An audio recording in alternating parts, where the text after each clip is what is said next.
A nossa cultura tende a criticar o narcisismo, pessoas que não olham para as outras, que só pensam no seu próprio umbigo.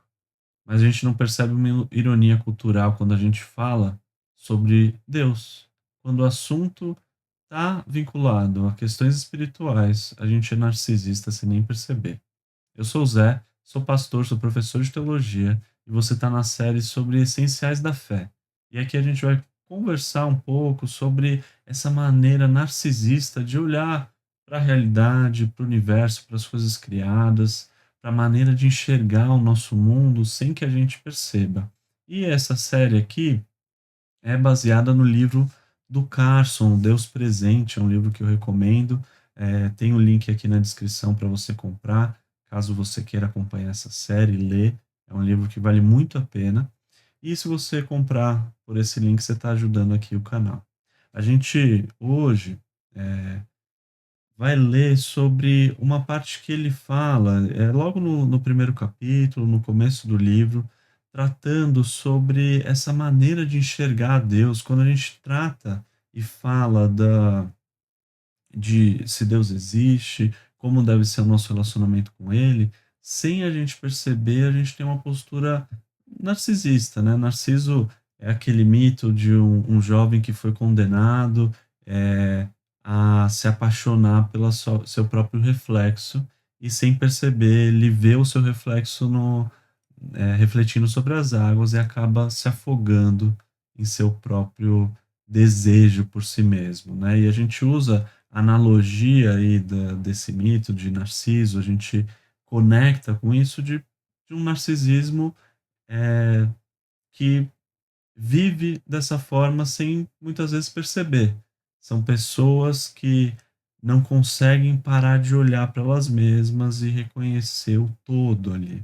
E eu acho que existe aí um narcisismo na nossa cultura que a gente não percebe mesmo, onde a gente olha para todo esse universo, tudo aquilo que existe, e não consegue tirar nós mesmos do centro dessa equação quando a gente vai avaliar as coisas. O que que o Carson fala aqui? Deus simplesmente existe. A Bíblia não começa com um grande conjunto de argumentos para provar a existência de Deus.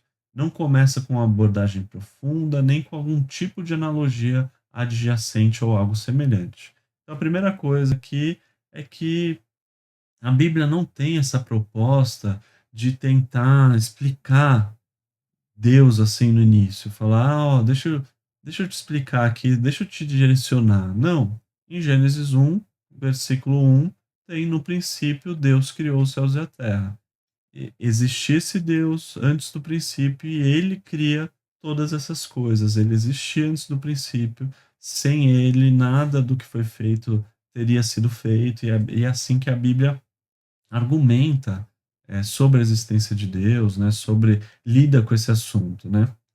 Então, o primeiro ponto aqui, né, de conexão com esse assunto é a gente olhar para a maneira como atualmente o parâmetro de avaliar as coisas não é o próprio Deus, mas nós mesmos, né? O Carson continua aqui, a gente vai ler.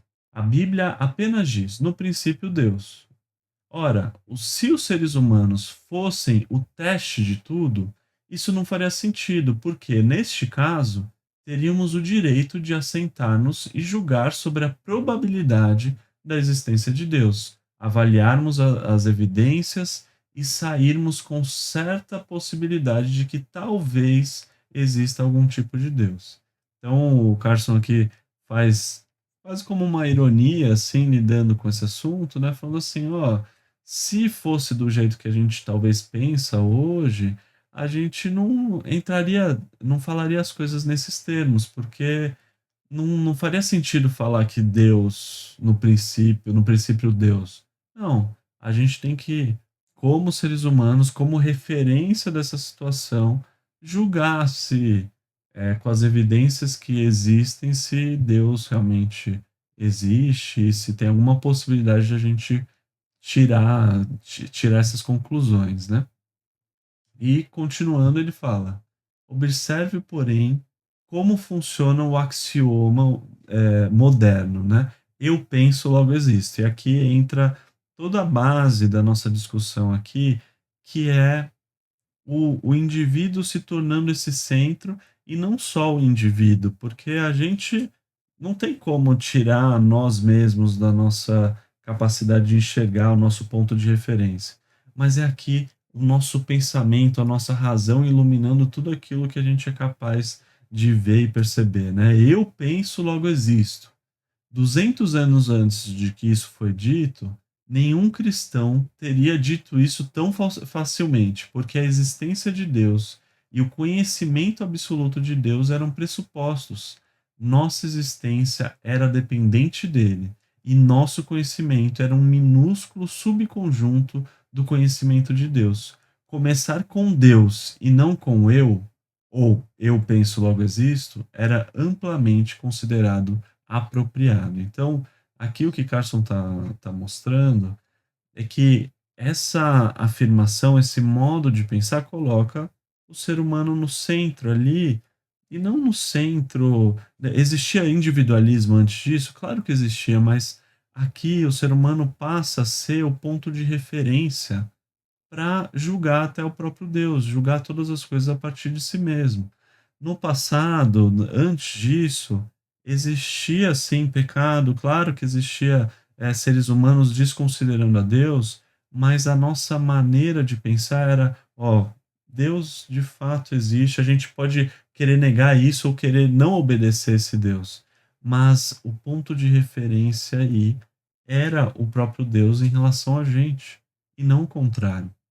Então, a primeira coisa que a gente pode pensar de questão prática para a gente tirar aqui é que, se a gente não inventa as coisas por nós mesmos, se não temos o ponto de referencial em nós mesmos, existe um ponto de referencial para nos dar sentido, nos dar base.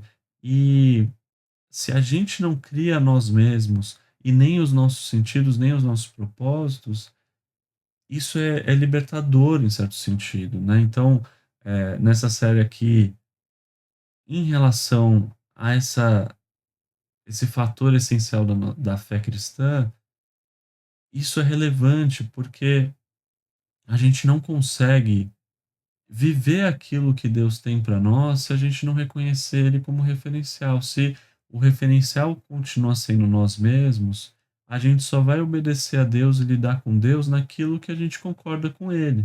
Sendo que o desafio de obedecer a Deus, de se relacionar com Ele e que Ele propõe a nós, é da gente buscá-lo e obedecê-lo e amá-lo. Principalmente e por cima das coisas que a gente discorda dele, né, daquilo que talvez nos incomodaria, de algo que passa além dos nossos desejos, né.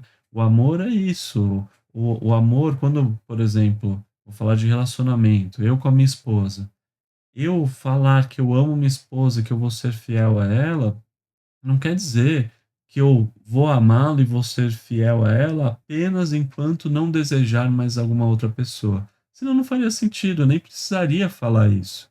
Porque em algum momento eu posso desejar somente a minha esposa, mas vão ter momentos, e o meu casamento, né, a aliança que a gente faz no casamento lá atrás, ela é firmada com votos e com alguns compromissos, porque a gente sabe que talvez tenham momentos no futuro onde eu olho para alguma outra mulher e falo: "Nossa, talvez eu seria mais feliz com aquela outra mulher".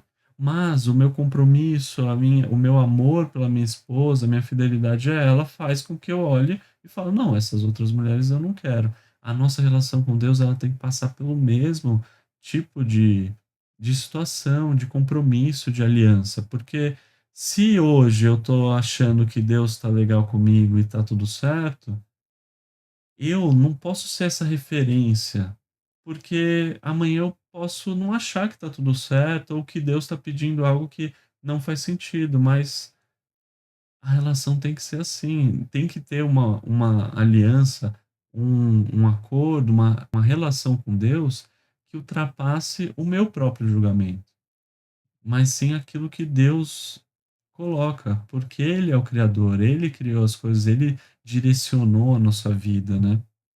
Então, quando a gente se reconhece como imagem desse Deus, como ligado a Ele, não a partir de nós mesmos, mas porque Ele se direciona para nós, Ele que nos cria, Ele que apresenta tudo aquilo que a gente vê para nós, aí sim eu olho para Deus e falo: Deus, é o Senhor que direciona toda essa situação aqui.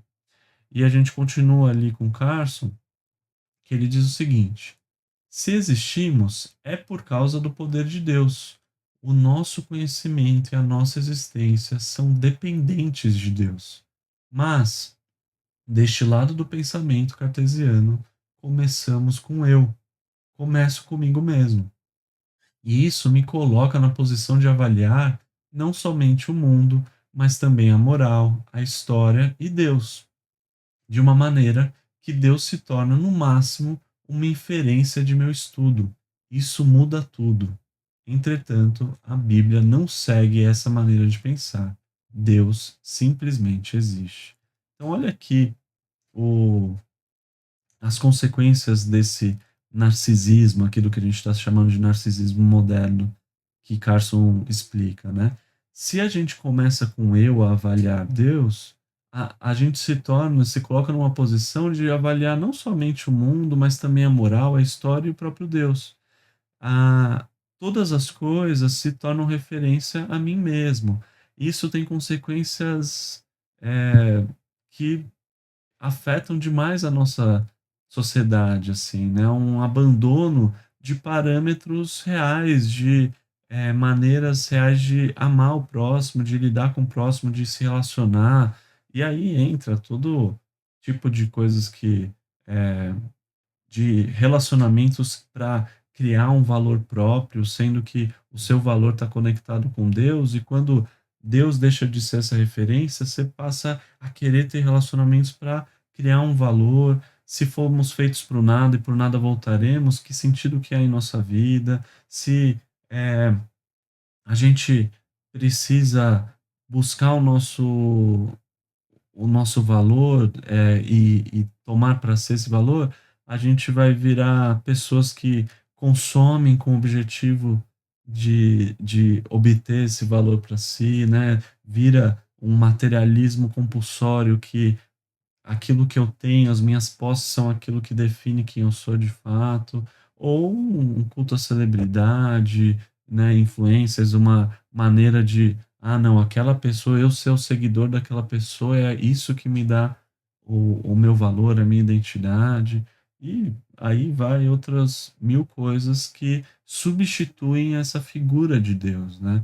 Quando a gente fala que Deus deve ser essa referência para nós e não a gente aceitar Deus como referência ou não, mas eles tomar essa posição de fato em nossa vida, no nosso coração, isso não só tem a ver com algo que agrada a Deus, mas no final das contas, agrada a você também. Satisfaz você também, porque Deus te criou para isso, para tê-lo como referência. E quando a gente não tem essa referência, a gente coloca outras coisas aí, né? Eu quero citar aqui um trecho desse livro, que é um devocional, chama Catecismo Nova Cidade, contém toda uma confissão de fé reformada que foi feito lá pela igreja era do Tim Keller, né, Redeemer, lá em Nova York, e é uma igreja que inspira, né, muita gente ao redor do mundo, assim, porque ela se conecta com questões atuais, ao mesmo tempo que é uma igreja histórica e tem uma fé reformada. Ela, nessa parte assim sobre quem é Deus, eu achei interessante aqui é, tratar sobre essa questão. E se você quiser comprar esse livro, que eu recomendo também, o link vai estar aqui na descrição. Quem é Deus? Deus é o criador e sustentador de todos os seres humanos e de todas as coisas. Ele é eterno, infinito e imutável, em seu poder e sua perfeição, em sua bondade e glória, em sua sabedoria, justiça e verdade. Nada acontece, exceto por meio dele e por sua vontade. Então, olha aqui o essa parte do catecismo, né, que só apresenta pergunta, né, o catecismo, contém isso, né, perguntas e respostas e depois eles vão destrinchar essa resposta e eu usei um pouco isso para trazer a nossa reflexão aqui, você pode, ver no livro lá depois melhor, assim, eu recomendo muito essa leitura, como ele tem pequenas partes, como um devocional mesmo, cada dia você pode ler uma parte, ou cada momento uma parte, mas aqui, quando a gente olha para quem Deus é, ele ser esse criador, esse sustentador de todos os seres humanos, de todas as coisas, a maneira de enxergar Deus como referência para o nosso sustento, para a nossa relação, ela nos traz uma paz no final das contas, né. E isso reflete na nossa identidade, da gente reorientar a nossa vida para isso. Então, quando a gente fala o narcisismo moderno, eu acho que a gente tem uma solução que é o seguir a Cristo, o negar a si mesmo, entender se entender como um mestre, né. Quando Jesus chama as pessoas para seguirem a ele fala: "Ó, negue-se a si mesmo e sigam-me, tomem a sua cruz e sigam-me". E a cruz de Cristo, o direcionamento daquilo que Cristo faz, ela é um paradoxo, né, que é um símbolo de morte, mas que traz vida. Então, o Narciso, ele estava procurando um bem, uma beleza ali, estava procurando a vida de fato, aquilo que iria satisfazer o coração dele, mas ele encontra a morte. Em Cristo isso acontece o oposto com a gente vai para um símbolo de morte, vai seguindo a Jesus pra carregando a nossa cruz, e o que a gente encontra de fato é vida. Então quando a gente pensa nesse ponto essencial da nossa fé, onde, a gente reforça e é super relevante reforçar que a gente não pode trocar o lugar de Deus no nosso coração pelo nosso próprio ego, por nós mesmos, porque isso vai nos trazer a morte, assim como o Narciso ali no seu mito, procurando amar a si mesmo, ele acaba se afogando, é o que acontece com a gente. Mas o contrário é verdadeiro, quando a gente vai em direção à morte, a morte de nós mesmos, seguindo a Jesus, o que a gente encontra é vida. Então que você possa encontrar vida se libertando desse narcisismo moderno, encontrando o verdadeiro Deus que te ama, te criou e que sustenta todas as coisas, esse Deus maravilhoso que quer te direcionar para uma vida longe do narcisismo e a favor do seu próximo, de amar a Deus e de viver como Ele te criou para ser. Até mais.